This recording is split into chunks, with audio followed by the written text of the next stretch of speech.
So it's 10:30 on my clock, so I think we're going to get started and just allow folks to join us as they come online here. Um, like I said earlier, welcome to all of you. It's great to kind of be back here. This is our fourth Facilitation Friday session, where folks from our Facilitated Solutions team spend a bit of time having a conversation, sharing some of the ideas, concepts, models that have shaped the work that we have done in the area of mediation and conflict management over the past couple of decades. So far in this series, some of you probably have joined us a couple of times already. We've had a conversation around high conflict behaviors, organizational health principles, and in particular, how to establish clarity in times of uncertainty. Hello, COVID. Last week we talked about befriending discomfort in difficult conversations.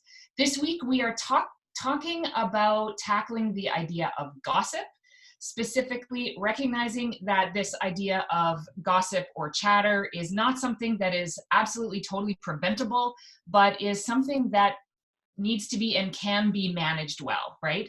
So before we go there in more detail, just a couple of housekeeping and introductory remarks. I'm here this morning with my two business partners, David Falk and Dave Dick.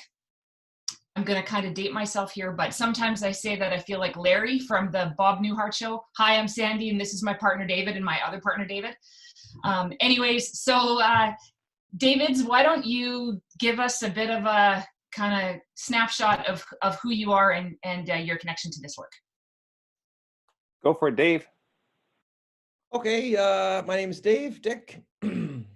Yeah, and Sandy says, been at this for a while. I started formally working in the field in 1991 and started in victim offender mediation and moved mostly into workplace applications starting in 2003. When I became a partner here at Facilitated Solutions. Got some educational background in this area. You can check out that stuff on the website. I have found the greatest source of insight and learning, though, to be for sure just experience accompanying people kind of journeying into the dark places of conflict and tension and trying to lighten those places a bit. I found that to be the greatest teacher. Just the experience in the workplace and, of course, in one's personal life. There's innumerable chances to prevent, manage, and resolve conflict. So I'm excited to be here today, and I've known Sandy and David. It feels like forever. So yeah, it's good to be hanging out with all of you and with them. David. Yeah, well, my name's David Falk. I'm one of the partners also, together with Dave and Sandy. And I've been doing this kind of work since 1990, partners since 2003, and looking forward to today's session. I'm multitasking here, trying to see if we can get live on Facebook. I'm not sure if it's working. Excellent. I'm Sandy Coop-Harder. I'm the business manager here, working with Dave and David since 2006 at Facilitated Solutions, but working with both of them since the mid-90s in various roles in the mediation world. We also, David and I work with a handful of absolutely amazing associates who are a really key part of our team here at FS. So want to give a quick kind of shout out to them. We have sort of two separate areas of service that we work in. So our workplace team is made up of both David and I, of course, and we also work together with Eleanor Moore and Janine Hogue-Sansregret as practitioners, and Charlene Gunter is an integral part of our admin support team. She's our amazing executive coordinator. And in the workplace area, we provide specialized services around training, team development, workplace mediation, assessments, coaching, and that kind of stuff. On the family side, we serve families through mediation and coaching around issues of separation and divorce, as well as other family-related matters like business issues, elder care concerns, estate disputes, you name it, that kind of stuff. And Eleanor and Janine also work with us there, in addition to two other associates, Ron Busky and Lisa Uberdo. So as Dave said, there's lots of information about us on our website, so you can check us out if you're interested in learning more. In terms of basic housekeeping logistics, we are planning on recording and uploading today's conversation onto our website. We'll also send it out with any other materials like our PowerPoint slides, if you're interested in that, onto our distribution list. So you can take a look for that there. As David said, we're also trying to go Facebook Live, so the recording will hopefully live on that platform as well. If you have any questions or comments throughout the conversation today, don't hesitate to put them into the chat box. I'll be kind of watching that as we go through the conversation, and hopefully we'll have some time to make sure we get to your questions and comments at the end. If we don't, we will take those questions, compile them into some kind of a written document, and get them out to you as well. So certainly want to make sure that that we get that engagement from you and have that conversation that way. So I think without further ado, I will pass this virtual mic over to David Falk to take the lead on our content for today and take us away. Hey, well, thanks, Sandy. Well, here we go. Gossip. As I had one person disclose to me back in the day, he said, you know what, if gossip actually shut down in the workplace, I'd have no clue what was going on at all. So this is a topic that is, you know, if we're actually going to try to shut down gossip, we got to do that carefully, because it is certainly plays a functional role. And so today we want to kind of look at what it is, some features of gossip. We're going to look at 4 distinct types of gossip and kind of its benefits, because it does serve as a functional purpose. I think when you look at any behavior, it's worthwhile to kind of look at what is the benefit or the function that it serves, and then look at what are some other ways that you might be able to meet those needs or kind of shut down some of the unintended or some of the negative consequences of gossip and kind of manage that. So that's where we're heading. So to start off, when you look at the definitions, some time ago I dove in and did some research around the topic, and I was surprised to find the variety of definitions, that there wasn't kind of this universal, simple, Webster, we got it, but there's a wide range of everything from folks highlighting kind of the trivial and salacious kind of nature of gossip, to others who highlighted that gossip is actually a form of workplace violence, to talking about I love this old definition coming from like 1947 or whatever, where it talks about a rumor is something that begs for a belief, that you're telling a story begging to get the audience to buy in. And if you think of all the conspiracy theories that are circulating in our world these days, that's very much what those stories are about. They're trying to hook the ears and hook the imaginations of other people to actually start getting on side with them and joining in. So I think at a most simple level, for our purposes today, if we're using gossip and rumor somewhat interchangeably, if you want to tease out the difference, you might say gossip is an exchange of negative information about someone that's not present, talking behind someone's back, whereas rumor is an exchange about unverified information, beliefs, if you will, within a workplace or within one's family. So those are kind of our operating kind of assumptions for today. And if you go back to the childhood telephone game, we all know this kind of stuff around gossip, that there's some very common features, if you will. This stuff has actually been researched. It's always kind of fun to see how social scientists have at times found and proven different things. So back in 1947, coming straight after the war, hey, 75th anniversary here for VE Day. But post-war, there's a whole lot of information and research going into gossip, because gossip and rumors were such vulnerabilities in war efforts. And so they noticed that as you look at the traveling of a story, that there's, of course, just like the telephone game, some very basic things that happen in terms of there's a loss of detail that typically happens, what they call leveling, that there's a sharpening where certain information is grabbed onto it and exaggerated, and that there's an assimilation in which information that you already kind of assumed to be true, that we take the information and we fit it to our dominant kind of narratives that we currently have, as opposed to having information kind of be new information that actually challenges established kind of beliefs. So there kind of tends to be a self-fulfilling prophecy often with gossip. And I think the piece that we all also know from our own experiences, that there's the experience of exaggeration. So I had some warehouse guys some years ago who talked about, yeah, in bunk number 1, someone gets a paper cut. By the time that message gets down to row 35, the guy's lost a limb. Like, that's just the nature of how the information travels, that it tends to have that type of escalation or exaggeration, or that there might be some type of discontinuation of a union management joint overtime committee, and that gets turned into a fundamental, the management is canceling all union management meetings, period. And that kind of exaggeration or fear kind of push. So those are some of the basic kind of patterns that happen over and over again with gossip. But today I want to look at particularly 4 kinds of gossip. And I think it's helpful to kind of recognize that they're not all this, it's not like one size fits all, that there are kind of 4 very different discrete categories. And so one of them is what I would call kind of filling in the missing information form of gossip.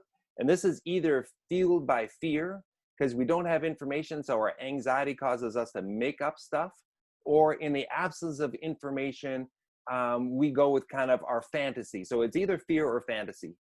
And in fear and fantasy, we are struggling with all that missing information and filling in the gaps. So that's kind of one category.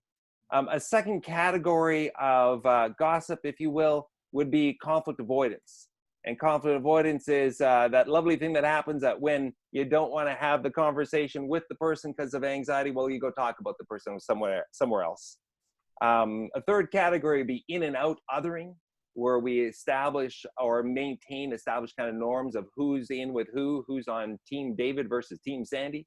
So that kind of in and out group dynamic. And then the last 4th category would be what we call strategic wedge or manipulative gossip, where particularly gossip is being used as a tool to further one's own position and to kind of tear down, if you will, or diminish one's opponent. That it's being, essentially gossip being weaponized for political gains, which unfortunately one sees a fair bit in politics, as well as you can see it in the workplace, where it becomes really quite cutthroat to advance one's own position and destroy someone else. So those are the 4 kinds. And we're going to just kind of walk through each of those 4 kinds in just a little bit more detail, give you a bit of a flavor of them. Dave, you might have a story or two for some of these ones.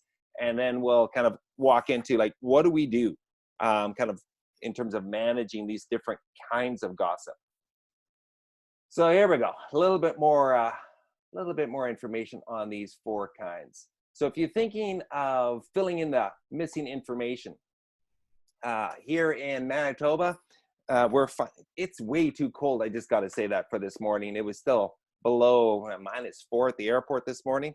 But fortunately, we are past the ice dam season. So for those living in winter provinces, you know what happens when you get ice blocking the flow of water or the melt of snow. And the dilemma with that is that the water is supposed to just flow downhill. But when you get an ice dam that blocks the flow of water, that water is gonna go somewhere and you get seepage. It starts going up behind your shingles and getting into your attic and getting into the insulation and making a huge mess. I think that's a decent metaphor if we're thinking about filling in the missing information, that when the flow of information is not happening, for some reason it's got dammed up, it's constipated, there's somehow the information's not flowing, whether it's in the family or whether it's in the workplace. It's helpful to think that that water, that information, is gonna flow somewhere, somehow. It's just not going down the proper predetermined channels. And so now it's backing up and getting in and making a mess. So that's the one category.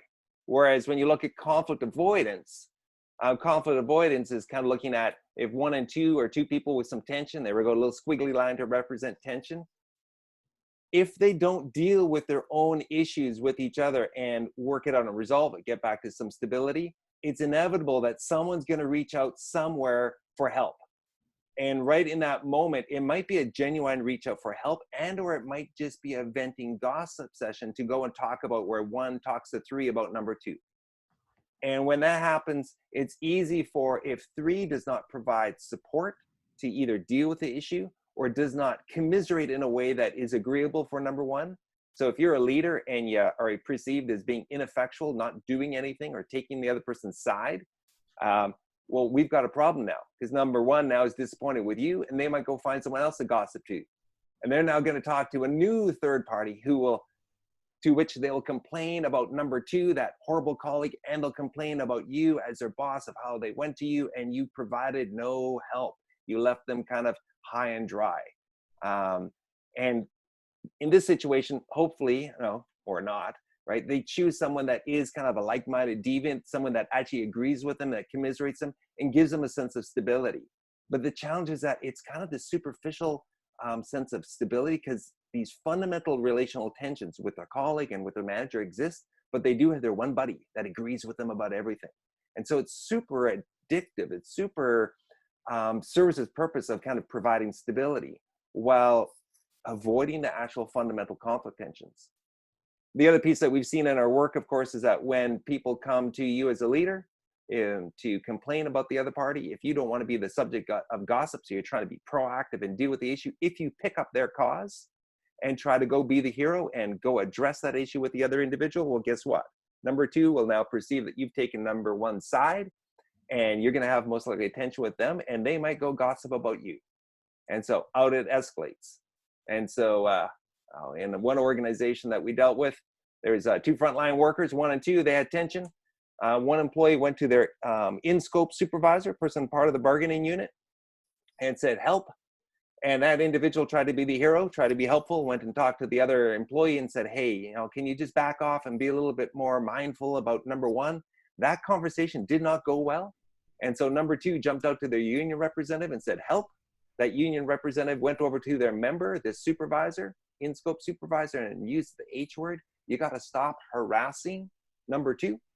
That conversation didn't go well, so it escalated up. The supervisor ran to the out-of-scope manager. That manager called up the union representative and said, what are you doing, bullying your own members? That conversation, of course, didn't go well, and so it went up a little bit further. Now the union leadership is getting involved. They're confronting the manager. By the time we got the phone call, we had the C-suite organizational leaders as well as union leaders all in a proxy war because there were 2 frontline staff persons that were having tension. And so that kind of escalation of how conversations about people who aren't present can so easily flare up and triangulate conflict, and can cause all kinds of dilemmas. And unfortunately, or fortunately, it keeps us as mediators gainfully employed, trying to get people back down to the point where number 1 and number 2 are having a conversation. Type 3. This is your quick run through. Then we'll kind of step back. So type 3 is in-out othering. This is where we tell stories around us and them.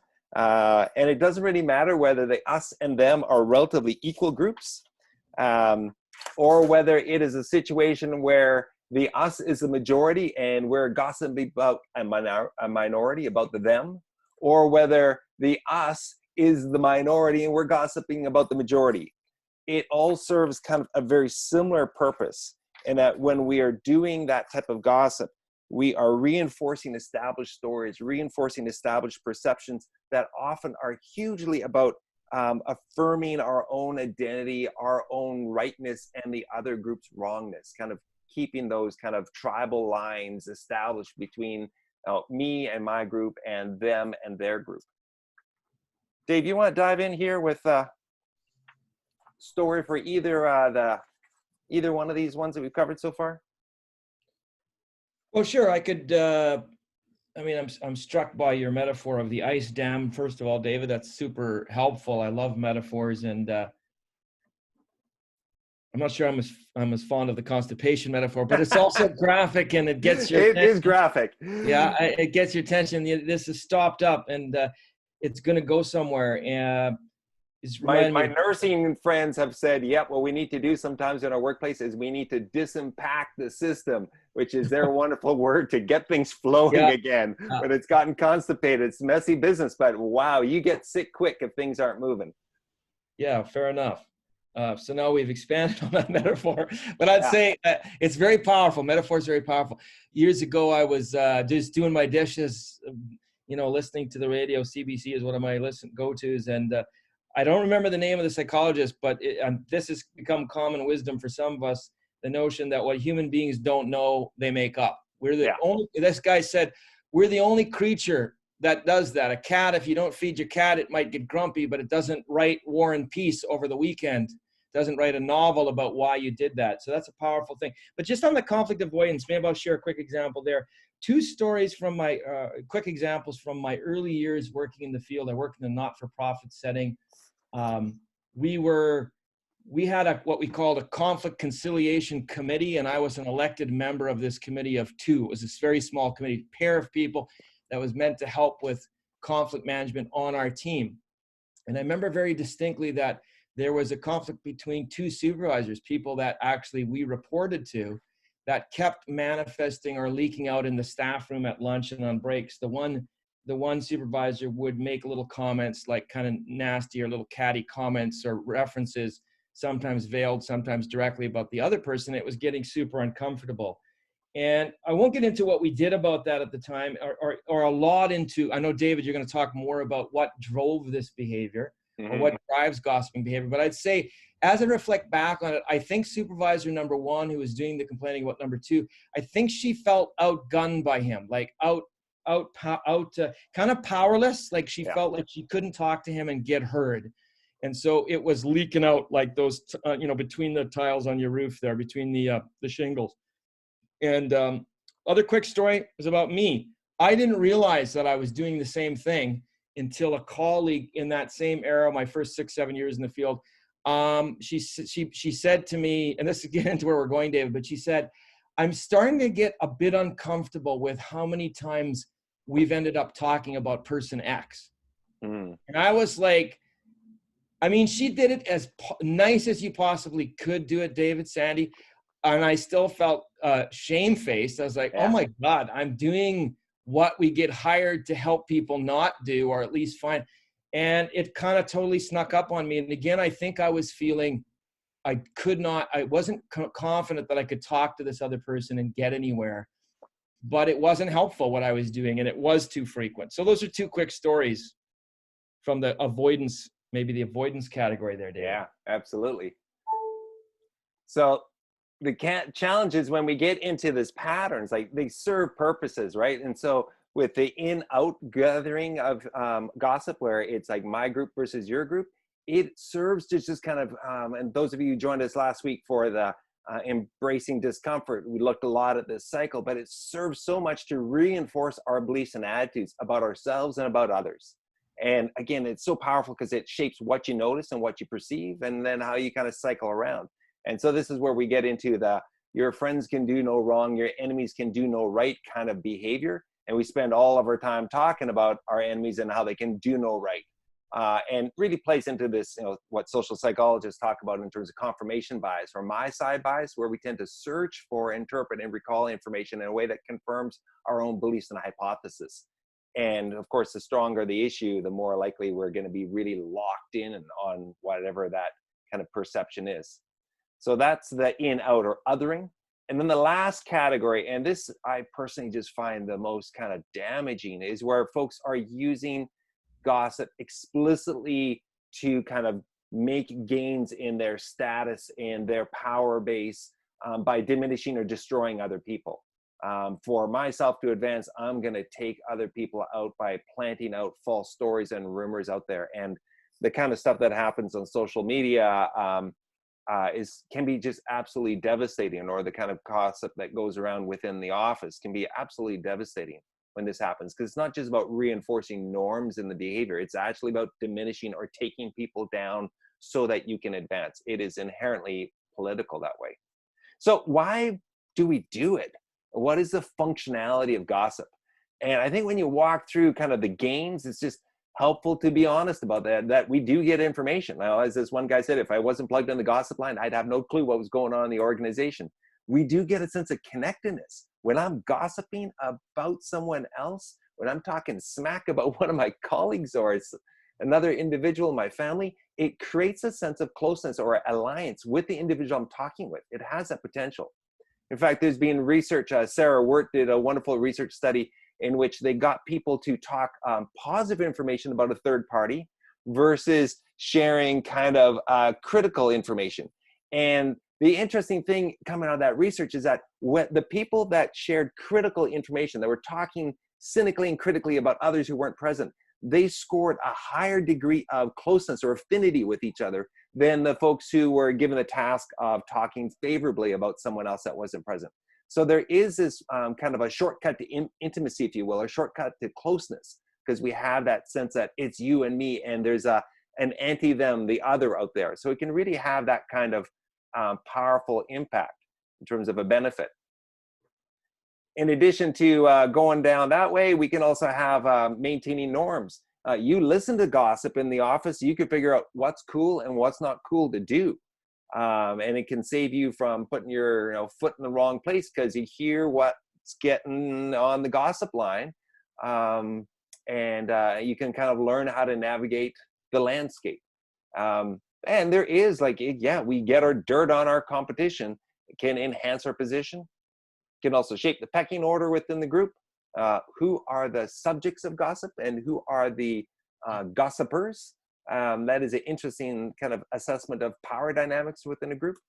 And it can also give folks a sense of control. So there's some pretty compelling things that people gain from gossip, which is why we do it, let alone just a habitual pattern of this is just something we do and we think it's inevitable, and so we do more of it. And I think it's also helpful, though, to take a moment and go, well, what's the cost? Of course, there's a whole whack of costs in terms of time and hurt and all those good things. Our local HR writer in the Free Press, Barbara Bowes, I remember reading her a number of years ago talking about turnover. It's about 300% of someone's salary, the price you pay for having to replace someone. And so if someone's feeling run out of town because of a toxic work environment where folks are doing excessive chatting about others, there's real cost to it. There's a real expense to having gossip really go beyond something that is, a pastime to something that is actually having a significant drop in morale. Throwing it over to you, Dave. You got something else you want to dive in here in terms of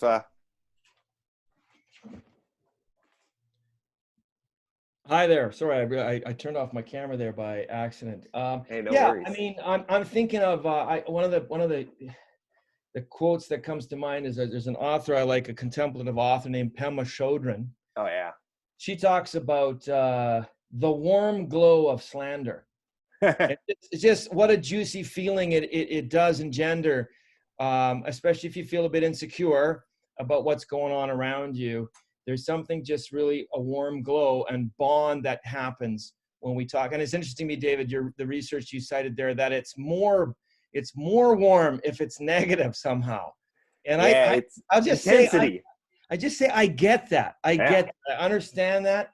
And, but yeah, no, I've seen it also with the alliances stuff and the use of social media I think sometimes, again, I think of a couple of cases we worked with where one party went home from a meeting and posted something on social media.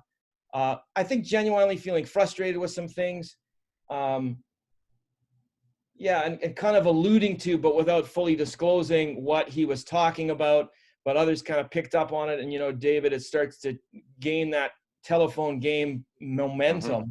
Yeah. And before you'll know it, there was kind of an uproar going on in the group, and it kind of undermined some of the progress we had made with that group to that point, right? And again, I don't want to pass a ton of judgment. I understand that urge. And yet one of the things that my colleague and I ended up trying to do with that individual was we tried to just help him reflect on what was going on for him when he did that, mm-hmm. and what some other avenues might be, right? But yeah, I think there was both that trying to create alliances piece there, David, and also just some frustration with what was going on, and maybe looking for that warm glow connection to kind of relieve the stress that happens when you're feeling frustrated. Yeah. Yeah. So about 10 years ago, I had a house fire, and a near total loss. So we lost everything essentially. And in the process of repopulating my my library, I'm like, what are the books I'm going to get back? I remember it being in this used bookstore looking at an intro psychology textbook going, do I really need to buy one of these? Do I need to have that in my and so I'm flipping through this intro psych textbook, wondering if it's worth a couple bucks to actually have it back on the shelf to replace the missing book. And I see this lovely little picture of good old Abraham Maslow. I'm like, Maslow, I haven't thought about that dude for years. And of course, Maslow is famous for the hierarchy of needs. Modern university students, they've gone this way with Maslow's hierarchy. They've added a few layers of Wi-Fi and battery bars being kind of these fundamental underlying needs beneath physiological needs or the needs for safety and security. And as I was flipping through and kind of looking at this going, you know what, I think this actually has so much to do with so much of the conflict work that we deal with on a regular basis, that underneath all of this, like what's driving the human behavior often is rooted in the pursuit or the protection of these needs and our perceived threats that we have, or real threats to these needs. And particularly the three in the middle of that deck of five, the need that we all have to feel safe, the need that we all have to feel accepted or a sense of belonging, and the need for competence. These are huge needs.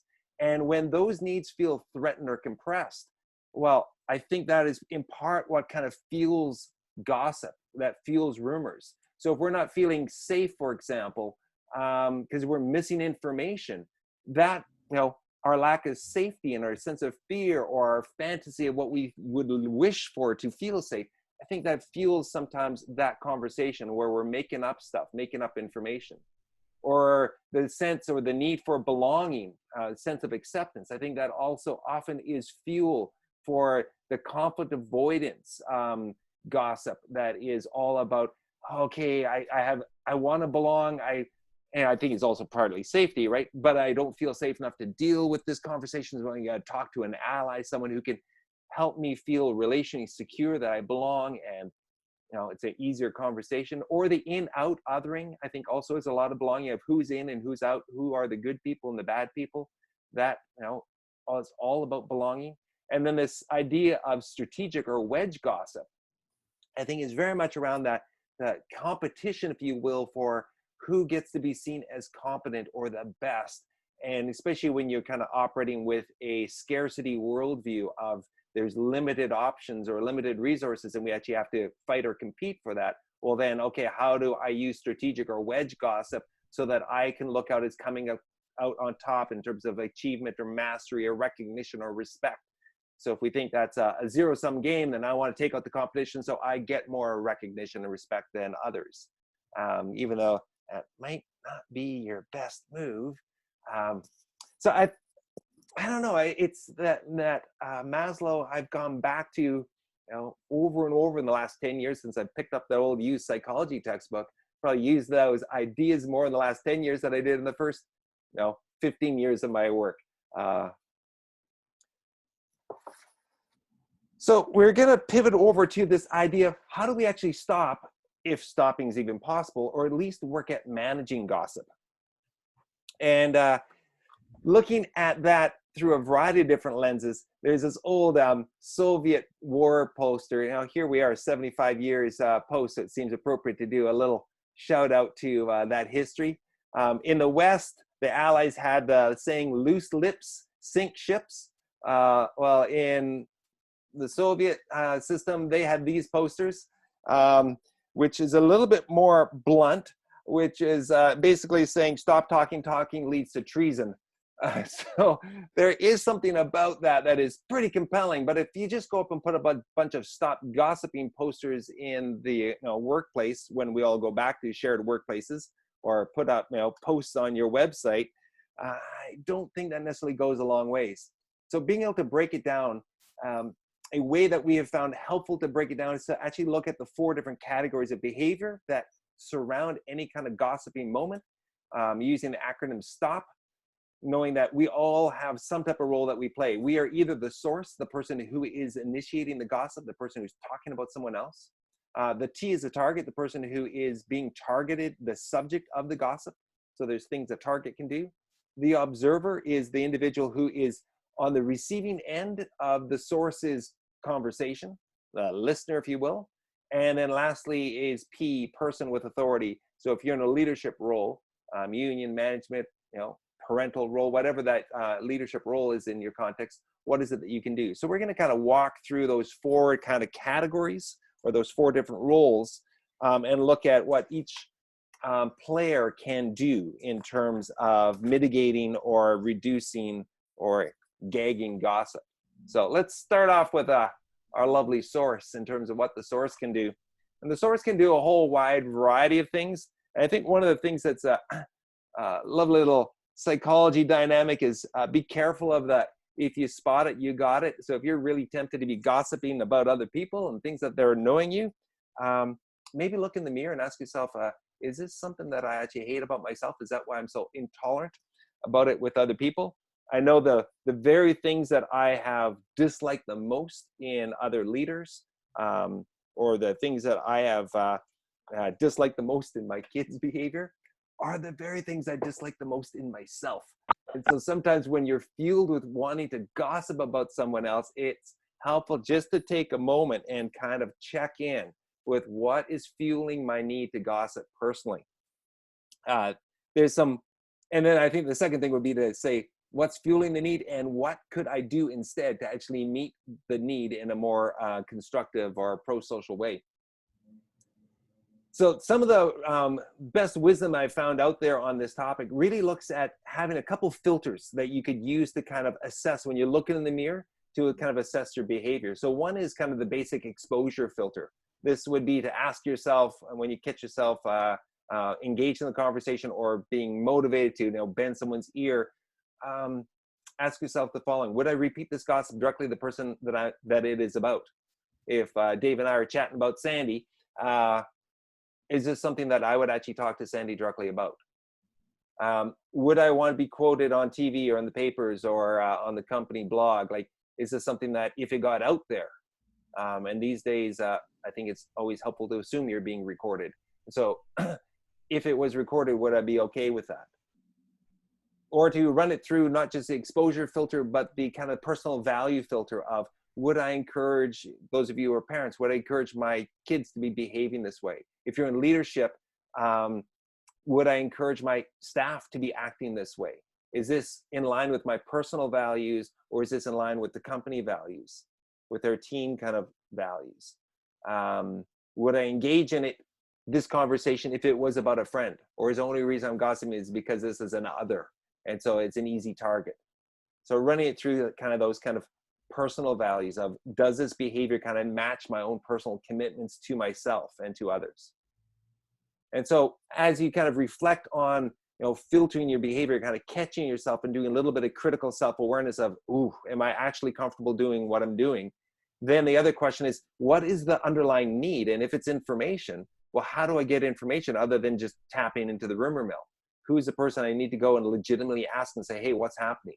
And like right now, there's so much lack of clarity and anxiety in our system, given COVID. It's just go and have the conversation instead of making up stuff with people who can't answer the question. Go and try to get the information where you can get it.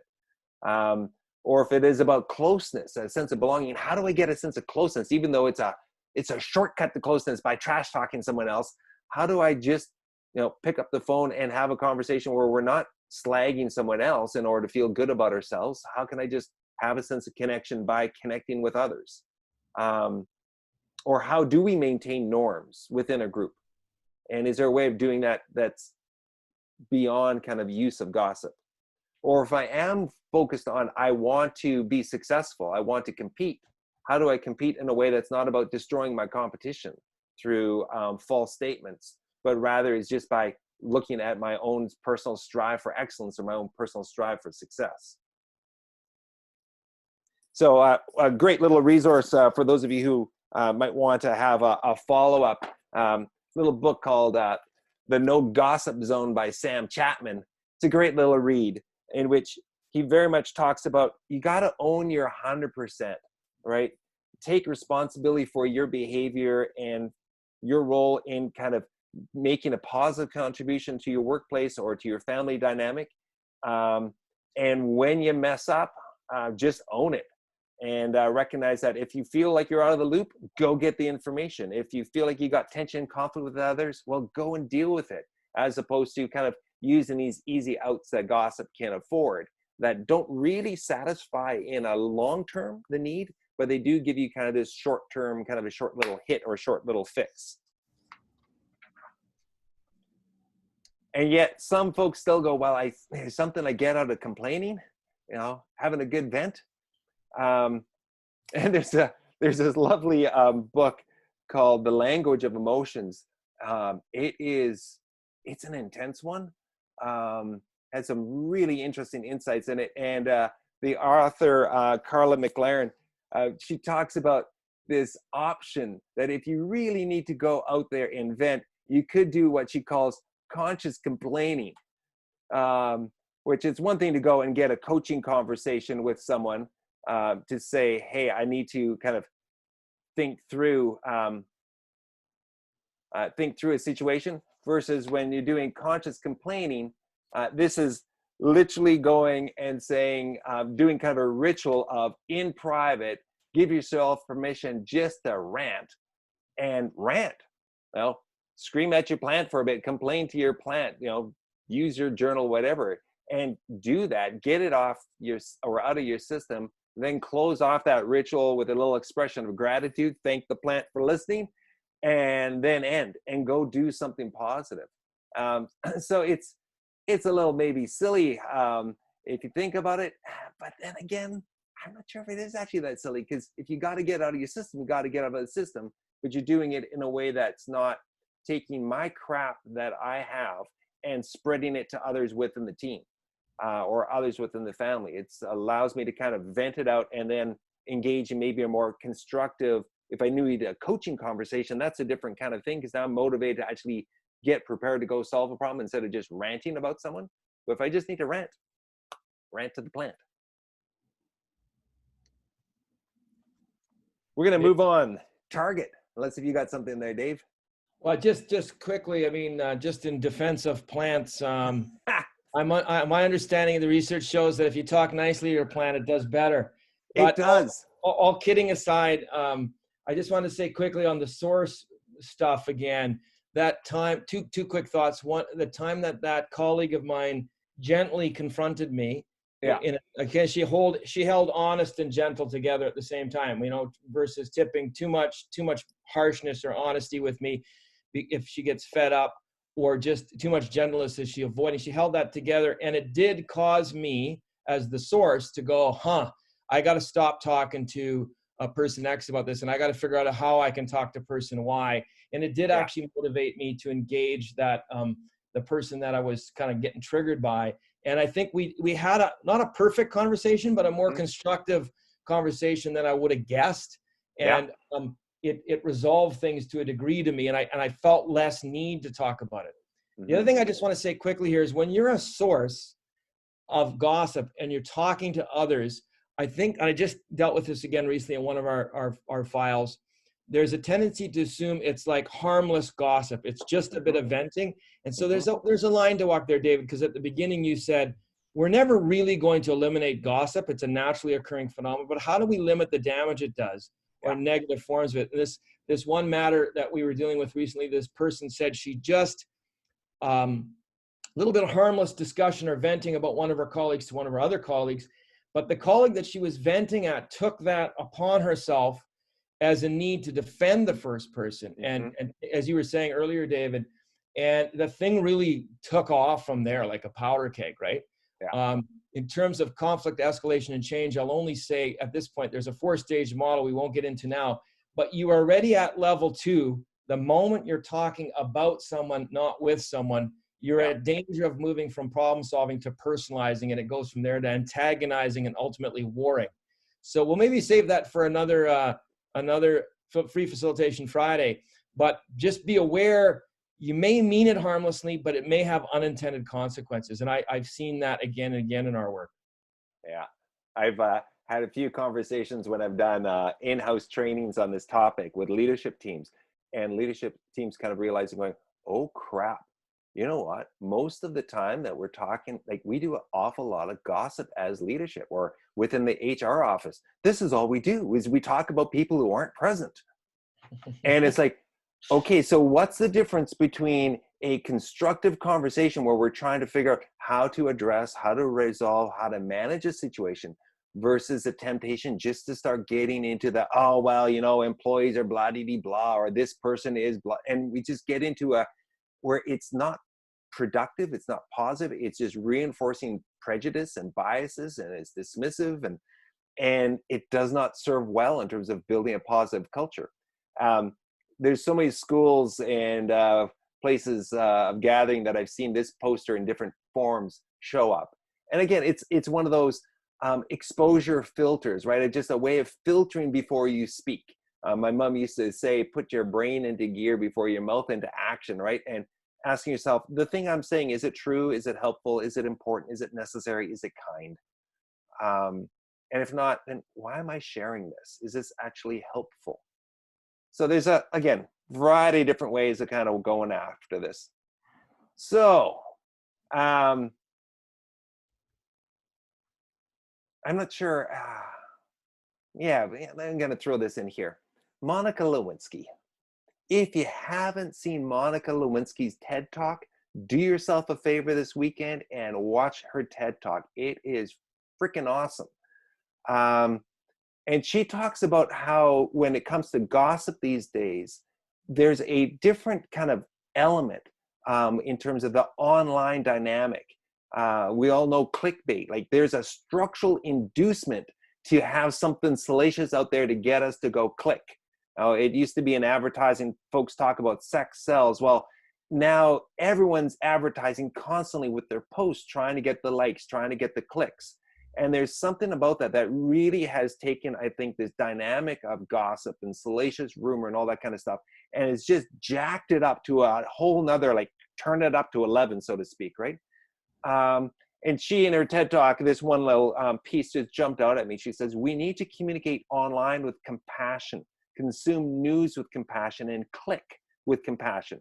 Just imagine walking a mile in someone else's headline.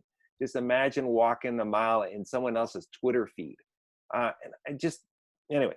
So as we get into the issue of target, I think that's a nice little pivot into target. So what can you do as a target? Sticks and stones, huh? Words actually can be pretty damaging, just saying. So the target's dilemma is that if you deny gossip, there's a brutal rumor going around about you. At one level, if you deny it, inevitably people will go, well, of course he's denying it. What else would anyone say? And so there's a real kind of damned if you do, damned if you don't kind of dynamic that if you get into defensiveness and denial of a rumor, folks might just roll their eyes and go, well, of course he's saying or she's saying that. What else would they say? And the other piece is that the more you start defending, it is easy you're now reacting to an accusation. And so what's really driving the behavior, your behavior, is the accusation itself. And it's not hard to get caught up in this idea of a self-fulfilling prophecy where you are being accused of not being trustworthy. And so you start getting defensive, and you're getting defensive proves them right that you're not trustworthy, because trustworthy people wouldn't be defensive. And so it's incredibly tricky when you're on the receiving end, when you're the subject matter of gossip. And so some advice that we have found helpful is that, number one, you recognize the story, especially when it's about established stories and perceptions, and deliberately acting consistent with the gossip instead of and seek to kind of prove people wrong, as opposed to getting defensive and acting in ways that might unintentionally start proving them right, or doing the diplomatically confront. And it's tricky when you're confronting someone, because you're confronting someone about something that you have heard that they said. It's indirect. And so the very fact that you know about this is secondhand information. You're acting based on gossip. And so being able to come up and saying, hey, this is kind of awkward, and you have kind of a right to be offended, because my hunch is that you meant this in confidence, but it's cycled around to me that this has been going on. And to be able to kind of acknowledge the fact that the person you are diplomatically confronting is probably going to feel a bit defensive or back on the heels, the fact that you have now heard about this. And so it's helpful, I think, when you're diplomatically confronting, to acknowledge it up front, and then go for it content first, in terms of like, so what's up? Do you have an issue or concern that I need to know about? And inviting them to actually make the feedback direct to you, which is tough because often we're so upset about the gossip that we want to come in with kind of punitive energy towards them. But if we do that, probably not going to actually help resolve the situation. And it's easy for them to kind of duck out of because we're listening to secondhand information. So acknowledge a right to be offended. Inquire about what they might have an issue or concern with your behavior, with your work, or with whatever it is. Try to get that. And then cycle around at the end of the conversation in terms of setting the boundary and setting the limit of saying, you know what, in the future, I appreciate if you just come and talk directly with me, because hearing about stuff secondhand, really not cool. So kind of working around the ring that way, as opposed to coming in guns a-blazing at the source. Though super tempting to do, gotta say, when you hear that someone's been talking in less than flattering ways about yourself. Dave, I think you got a case that's connected somewhat to this recently. Oh, you're muted off. Mute, bud. There we go. Sorry about that. Sorry about that. I was just wanting to mute the sounds of the traffic here outside my window. Yeah, it's not actually that recent, but because it involves one of my colleagues who I'll name because he's retired and he's a lovely guy. His name's Adrian Chalice, and we were working on a matter once where it came to our attention. It was a very complicated matter with a lot of people, but it came to our attention that one person had been making some pretty serious allegations about something that Adrian had said or was alleged to have said in a meeting with this individual. And, you know, the reality is Adrian hadn't said that thing, but it was getting around and it was expanding, and it was undermining kind of his credibility and our credibility. And so we need to find a way to deal with it. And I'll never forget that, David, he did use and Sandy, he used the diplomatically confront. Mm-hmm. We had follow-up meetings with everyone scheduled, and there was two of us, and he made sure that one of this individual's kind of support people was also in the room, partly because that individual had become a part of the dynamic. And then in a very direct Adrian type way, like very plain spoken, but somehow gentle with his tone at the same time, he named the concern he'd heard and said, "I'm not sure what to make of this." And initially, person was pretty defensive, as you said, David, because it's hard to, even though it became clear, I even think from their body language that they probably had been saying this. Yeah. And at first they kind of denied it, but then they sort of said, "Well, you did say X," and that, you know, that's pretty close to what I was saying, because if you think about it, and kind of explained it. Mm-hmm. And what I really liked about what Adrian said there, how he handled that, was the whole tone and tenor of the conversation was compassionate at the same time as it was direct. So he was a master at allowing people to save face and retain their dignity at the same time as telling them in a clear way, can I tell you why I'm concerned about this and how it could undermine your team in ways that maybe you weren't thinking of. But ultimately, all I can ask is that if anything I do is offensive to you, that you raise it with me, because I'm not a mind reader or a heart reader. And sometimes I do screw up, but we could talk it through like we did today. And that person really was able to go, you know what? Yeah, I'm sorry. I probably did overstep. And again, I just thought it was a masterful use of the diplomatic naming or exploration that combined honesty and gentleness in that way. Yeah, absolutely. There's old Frank Barron quote that I love. It says, "Never take someone's dignity. It's worth everything to them and nothing to you." And it's just a very profound kind of thing. Like, why go to destroy a person's dignity? Like, how does that actually serve you, other than making that possibly an enemy for life? Yay. And yet it's often tempting when you're hurting. The other piece around target that we've had some experience with is when you realize the target is the one person who does not know that they're the subject of this gossip. And we've done a fair number of workplace assessments where at some point in time, you have to have this awkward conversation saying, so this thing has been going around and you need to know that this is about you. And so we got to figure out how to deal with this. And I remember one memorable situation where the person was actually aware of the rumor and had participated in conversations about the rumor, but was not aware that they were actually the subject of it. They're like, "What? You mean this rumor has been about me?" I'm like, "Yep, it's about you." So how do we kind of work with this? And how do we bring it into the light and kind of correct the record for what needs to be corrected and clarify what needs to be clarified? So interesting dynamics. So we got source, reflect on, kind of run it through your filters of, is this actually something I want to do that's in line with my values or that I'd be okay being on the public record with?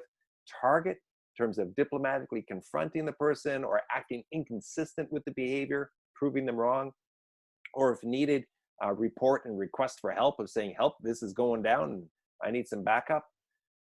Then you have the observer, the O. And the observer, again, is looking at the person who is receiving, that the source is approaching to kind of bend their ear. So what can the observer do when someone comes by and tries to engage you in the gossip conversation?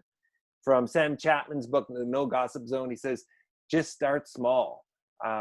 Just no longer listen and participate in negative conversations about someone who's not present, who's not in earshot. And that small little behavioral change, it just, if the source doesn't have someone who's taken the bait, engaging the conversation, it kind of changes it up pretty quick, because the speaker needs to have a listener for the gossip to kind of get traction and to go. So as an observer, don't take the bait, or coach the complainer to address the situation. We've done a fair bit of work over the years of teaching people basic conflict coaching skills of how to help a person think through and take responsibility for their frustration and go and deal with the situation.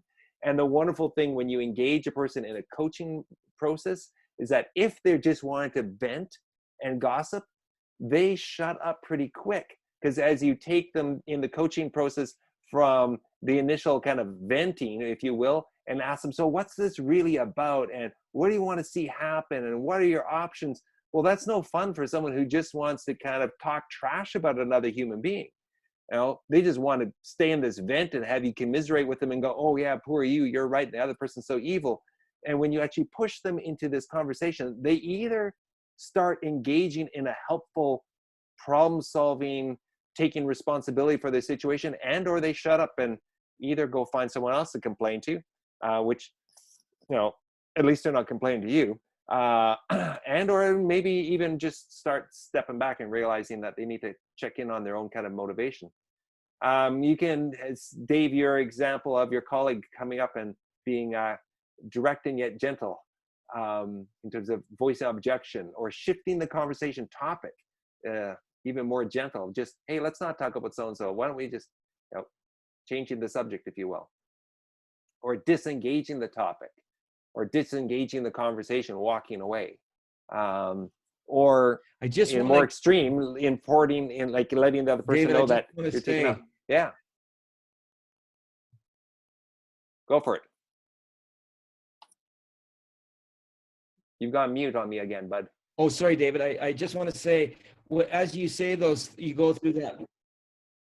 Oh, can you hear me? Yeah, I can hear you. Can you hear me now? Yeah. Good. Okay. Yeah. I was just going to say, sorry, as you went through that list and some of those suggestions, right? Hey, let's talk about something else. And it takes a lot of courage to do that. Yeah. I just want to acknowledge it's very awkward to do what that person did with me. It's very powerful, and it's a bit of a heavy intervention to do it that way, versus kind of letting them vent and coaching them up, as you were saying. I just want to acknowledge the courage it takes really to do that. And it runs the risk of them adding you to their hit list. Yeah.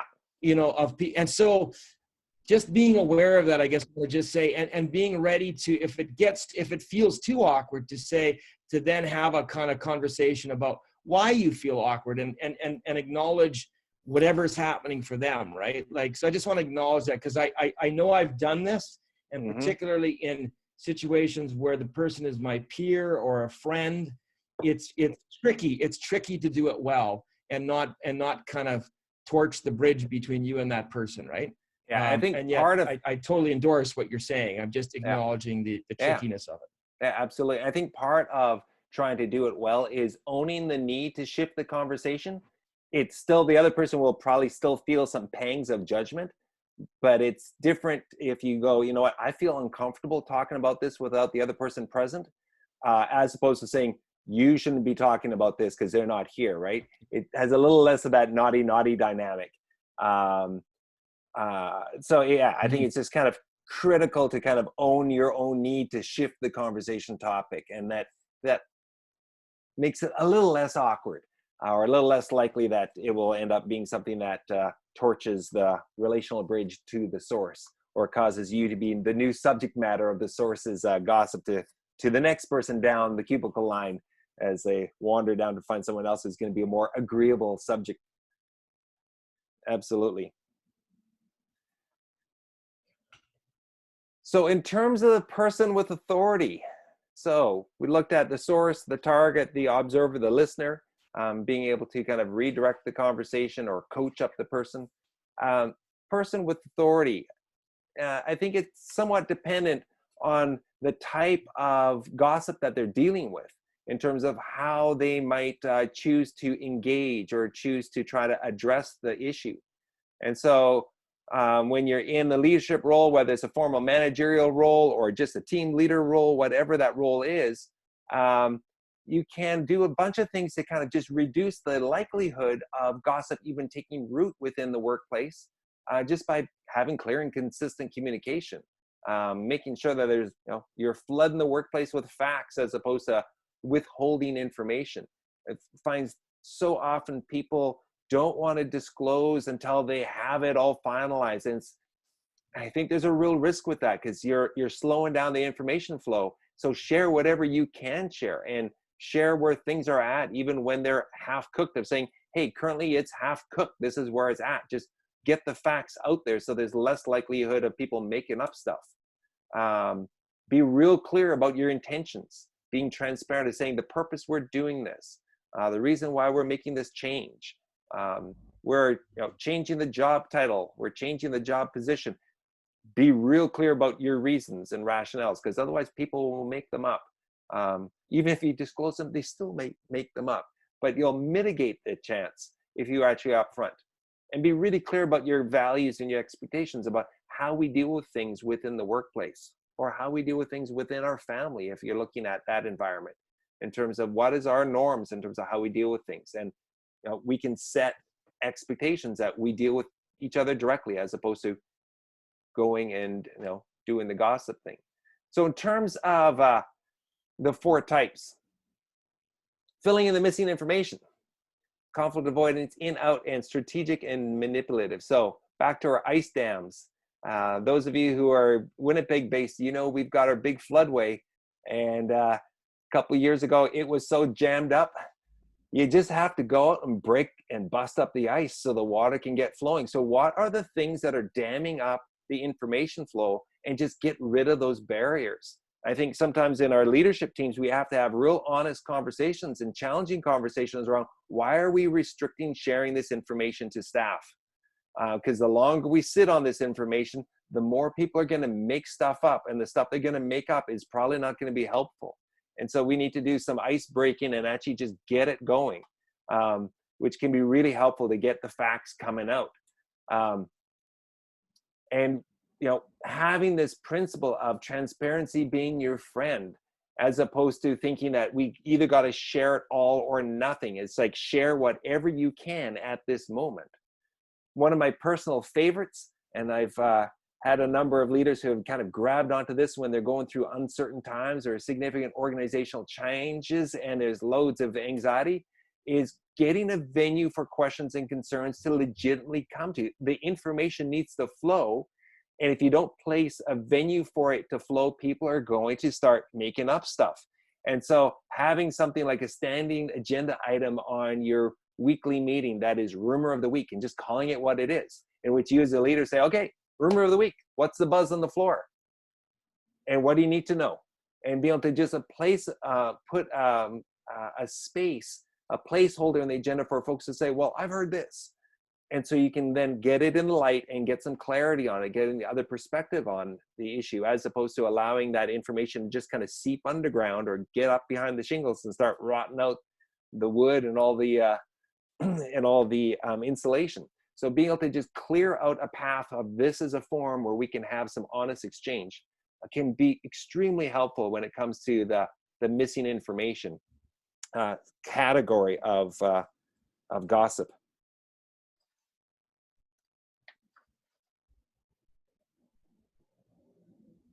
Before I dive over to the conflict avoidance thing, anything else, Dave, you want to dive in on this one on?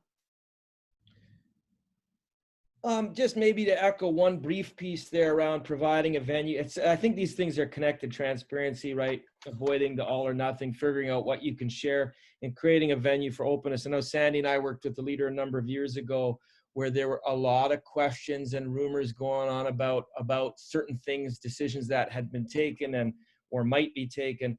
And a culture had developed where, that leadership group, David, held the cards very tightly to their chest because they were in a defensive posture. Sandy, I don't know if you remember the file I'm talking about, but there was a moment where we helped her sit down with their staff, and it was over 20 people, and in a fairly, like in an honest and both a strong and vulnerable way, finding a way to kind of do what we call a leadership statement, and kind of name, without getting into all the details, that there was 2 or 3 key questions that she knew were circulating, and then allow people to respond. And they did. Some of them did ask questions.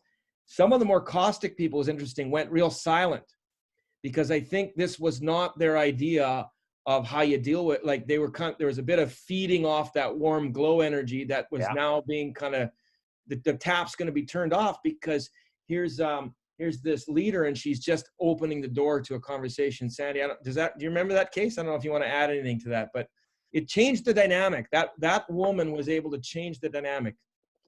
I totally do. And going back to kind of your reflection earlier in terms of the courage and vulnerability it takes to do that, I think is huge. And I remember working pretty carefully and closely with her to get her to a point where she felt like she was able to do that and take those risks in front of the staff.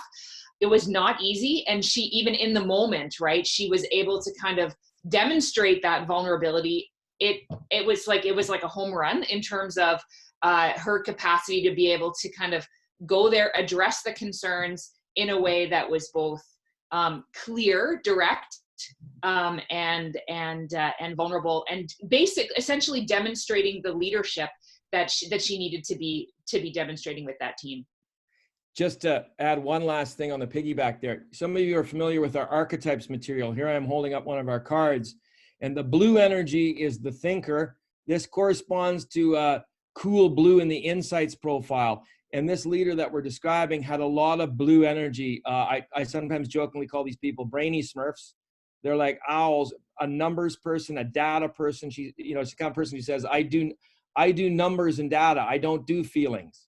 And so that was the piece for her to shift over here and tap into the lover energy, or the yellow, sunshiny yellow energy in insights, was where that oomph, like it really was powerful, because they were seeing another side of that person that they hadn't seen. And although it was vulnerable, it's that paradox of vulnerability and strength at the same time. I do want to be fair and say, I think, as Sandy said, it took coaching and support to get there. And this little modality, this framework, was helpful to her to go, oh yeah, I see how that is. To be a whole person, I need to be able to tap into each of those energies. I need to kind of show up as needed in this moment, and right now this is what is needed. Yes. Yeah. So those are some thoughts around the filling in the missing information type gossip. When it comes to the conflict avoidant gossip, there's so much here that I think leaders can do when you have the one who's in tension with the two. So imagine those being 2 staff people, or if you got kids at home, 1 and 2 might be the 2 kids, and one is doing the run to you as a parent, or they're coming to you as a manager saying help, and they want you to take their side, to be their listening ear to the vent. And quite simply, simple to say, not always simple to execute, is being able to check in with that individual and redirect them, help them actually have the conversation that they need to have with that other individual, instead of just having the vent conversation with you. And sometimes their ability to do that is quite limited. And so in those situations, then it's about not just redirecting them, but coaching them up and helping them find their words, figure out how they would be able to, if they were to approach a person, how would they say it? And actually helping them kind of find, do a bit of a trial run with you. And the key thing is, you're not telling them how to say it. You're not prescribing their behavior. You're just helping them figure out their own approach of how they're going to go and have this conversation with their colleague. And in some situations, you need to even go beyond that of saying, okay, well, the 2 of you need to connect. You're not willing or able to do that on your own. So we're having a conversation, and you're kind of compelling them to have a conversation in your presence, where you're playing a bit of a facilitator role. And sometimes it can be as minor as you are just the physical presence, and people have the courage to have a conversation because you're physically present, creating some container of kind of safety. versus a little bit more interventionist where you're now actively managing the conversation or getting into what we do all the time, which is mediation, but helping people essentially have the conversation with each other to pluck up the courage to do that instead of just kind of talking about. And then the last kind of thing around conflict, avoidant gossip is really changing up the team culture. And over the years, we've worked with so many teams, and in the process of helping them get unstuck from conflict, we've ended up having conversations with the whole team around, okay, in the future going forward, how do we want to deal with difficult moments? When misunderstandings or disagreements occur, what's going to be kind of our recovery plan? And in a lot of those situations, we've actually used the S.T.O.P acronym, not for gossip, but just for conflict in general, and helping the team develop some expectations of when we're the source, how are we going to behave? When we're the person who's on the receiving end of workplace conflict, what's our role in terms of raising awareness and diplomatically confronting? And the observer who's cheering on the conflict or feeling awkward, like what could they do? And it's been really interesting of just helping a team start owning their team dynamic by recognizing that if we have some vision of how we could be different and we start kind of drilling down into some pragmatic expectations and behavioral commitments, we can start treating each other differently in the workplace and experiencing each other in different ways. And that can be really quite a transformative experience in terms of how it impacts morale and productivity and people's just plain enjoyment of the job. And so there's quite a range of things that I think leaders can do in just pragmatically helping people when they come to you with event, seeing it not just as them coming in blah in your office, but they do that once, fine. But when they've come and they've kind of vented more than once, you might want to redirect them or coach them or compel them to actually have the conversation they need to have. Yeah, Sandy, I saw the hand. Yeah, well, I'm noticing there's a comment and a question in the chat box here that I think is relevant to this Cool. this conversation. So the question is this: when we have an employee come to us with an issue and we take a coaching role, sometimes it comes across as not dealing with the issue, right? So Yeah. how do we manage people's perspectives of this? In our organization, this person is writing, we have not yet created this culture of expectations of individuals to attempt to manage their own conflict. So this is a really important question. So hit me one more time with the question. So the question is, how do we manage manage the perception that when we try to take a coaching role, Yeah. that it's not just neglecting to deal with the issue at all. Yeah. Right. Yeah. Yeah, absolutely. And I think it somewhat is dependent on what is the nature of the issue, right? Yeah. If it's a team tension issue, sometimes I think it's really simple or helpful, instructive to kind of walk a person through saying, okay, so imagine if it was the other person coming here telling me about this, and then if I did what you want me to do and go and try to tune up that other individual and tell them about this, what would you do if I came and said, hey, you need to start acting this way or acting differently because you're offending people? Your first question would be, who's talking about it, right?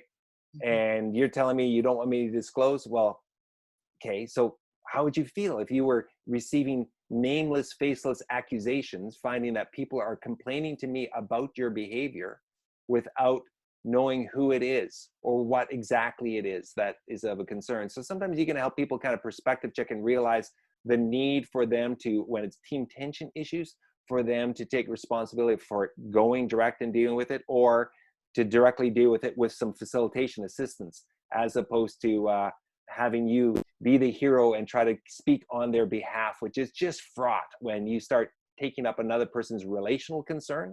If it's a technical issue or procedural thing that's task-based, there's time and place for a manager to go, okay, time out, we've got a performance issue and I need to have a performance management conversation with someone around behavior or around a task. Dave. Muted, You're bud. muted. Sorry, I keep doing that because I'm trying.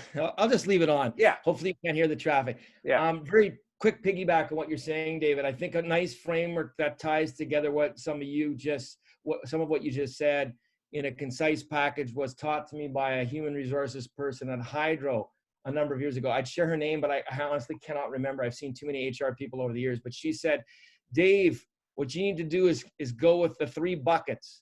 And you need to be able to ask people, what bucket is this in? And the 3 buckets were vent it, is this just a venting conversation where you need a listening ear? Because I can do that as a supervisor. Second bucket was mediate it or resolve it. Do you need some coaching or some supported conversation help to help you resolve this with the other person? And the third bucket is fix it, which could be a performance management or a progressive discipline issue. And just laying that 3 buckets out and asking the person to be conscious about what they're asking you to do.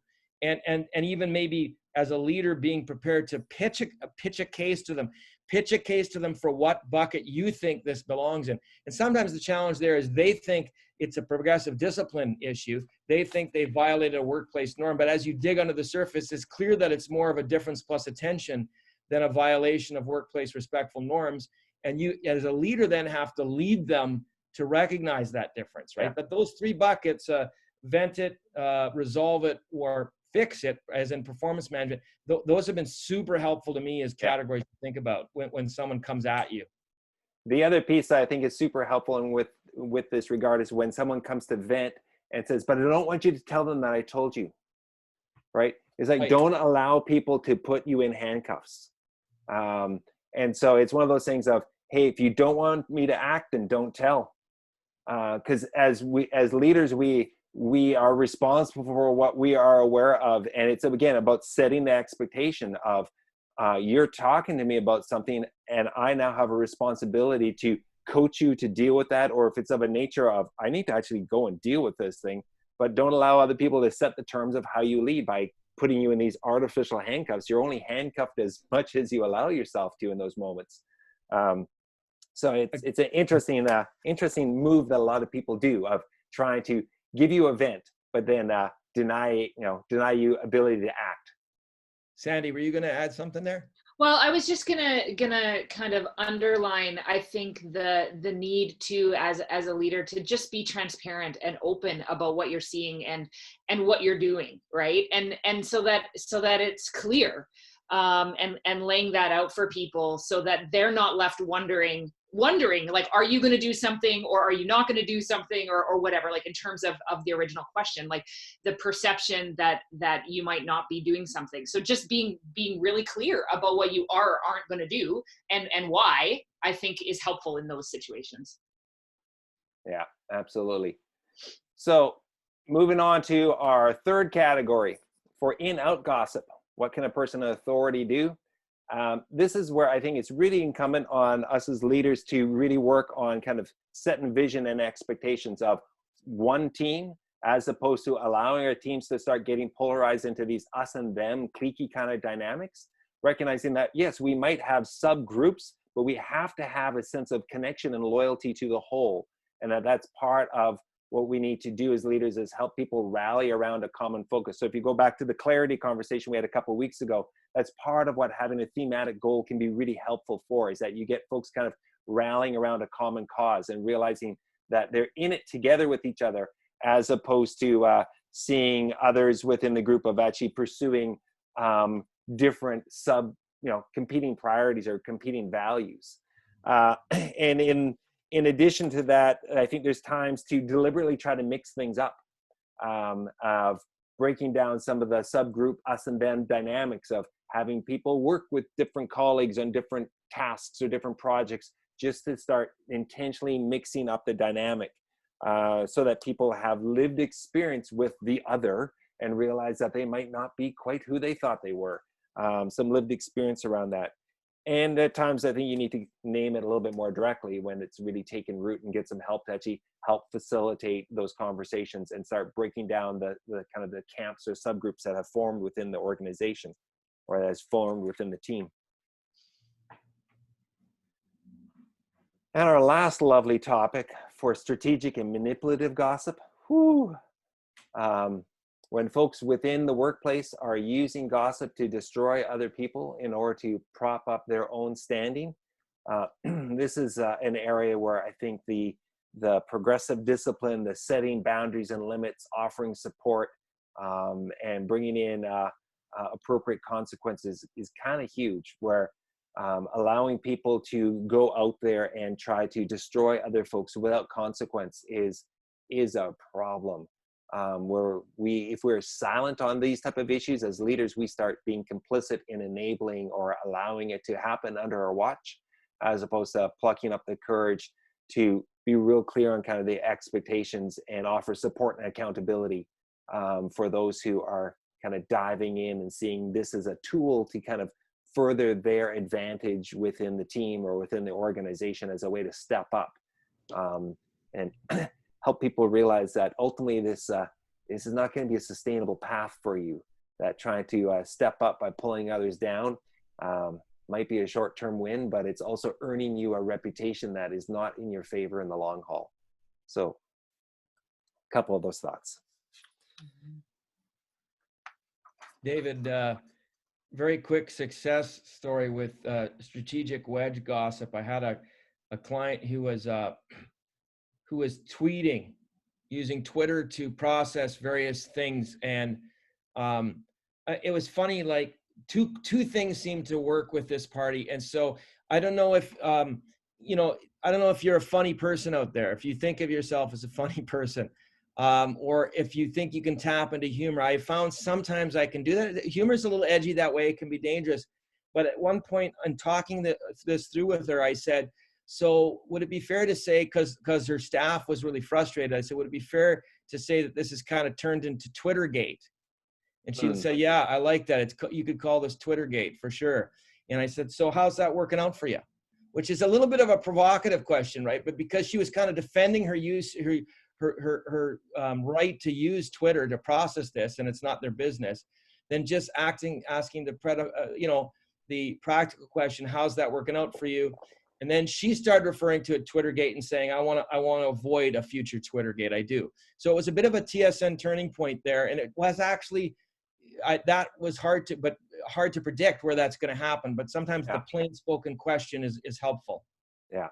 Yeah, I think that's an area there where a number of folks have gotten themselves into risky situations where they have vented on Facebook or Twitter about their workplace, and it's come back in ways. And I think whenever you're working with, it's still a relatively new phenomenon, and we're trying to establish norms and expectations. And whenever you're kind of dealing with that type of a new phenomena, being able to find ways of approaching in the situation to get people working with you, understanding what the expectation is, as opposed to just coming down with a hammer, can be really helpful. Because if you just come down punitively on folks, you can get all kinds of backlash that's coming down, where people now start taking sides with this employee who feels like they've been done wrong, as opposed to really making it clear in terms of what are the accountabilities, the expectations in terms of behavior, and making sure that there is support and folks are kind of aware of what's cool and what's not cool in terms of their use of social media. And then when needed, taking folks from kind of the working with them, accountability responses to, if you continue to do this, this is what's going to be done to you, educating them on kind of the consequences. The general advice that I always have for leaders, and quite frankly, for parenting as well, is never do something to someone that you haven't given them the heads up prior of, this is what is going to happen if you continue. So always start with conversations with them around expectations, being really clear that they are aware that they are violating those expectations, and then educating them on what the punitive move will be if they don't work with you. And you got to be willing and able to go there if you need to, because some folks, they are motivated when they realize that there's something at risk. They suddenly realize that expectation wasn't a suggestion, it's actually a serious request for the safety and the health of the team, for the safety and the health of the family. Anything else in wrap up that either of you want to say, or that's coming up on the message board before we bring this down to a landing? There's a couple of comments and questions here that I think if we have a couple minutes, we can go over. So Julie is making the observation here that many people end up talking about others just for the social fix they desperately need. Yes. It may not be bad gossip, but it gets perceived badly by others that are not in the conversation. How do we manage others' perceptions of this? Manage others' perceptions of this, or how could we find a way of meeting our social need that's not about talking about others? Right. Right? Like, can we find a way of bonding and connecting that isn't about talking about people who aren't present. That's exactly where I went. Especially when it's talking about people within the workplace. Like I can talk about my kids because I'm disclosing about my personal relationship with my children. But if I'm talking about my other colleagues who aren't present, is that actually helping? Is there other ways to socially bond and connect in the workplace? Yeah, that's where I went to, David, when I saw that question, in terms of going back to the what's behind this, the exposure filter conversation. Yeah, like what need is this filling, and again, like is it helpful? Is it necessary? Is it kind? Like those filters, right? As a way of thinking about that, because then you don't have the danger of the perception, right? If you're not doing the behavior to begin with. And there probably are other ways to kind of get that social fix, as you say. Yeah. I remember one person telling me about a weekly, I think it was a weekly dinner group that they had. And they made up some rules in terms of what they could and could not talk about at their dinner group. And it's like, we can't talk about work and we can't talk about politics. And they named a couple of things, right? And just getting really clear about how do we then connect? Because we always do this. We get together and we complain about the weather, or we complain about our work, or we whatever, right? And they said the first couple dinners were a little quieter, but then they found actually there's a whole world of ideas to connect over, things that we've watched, things that are inspiring us, things that are worrying us. That's not about other people within the workplace. So I think part of it is just weaning ourselves off a habit and finding other things that are enjoyable, connecting to, to discuss, to bond over.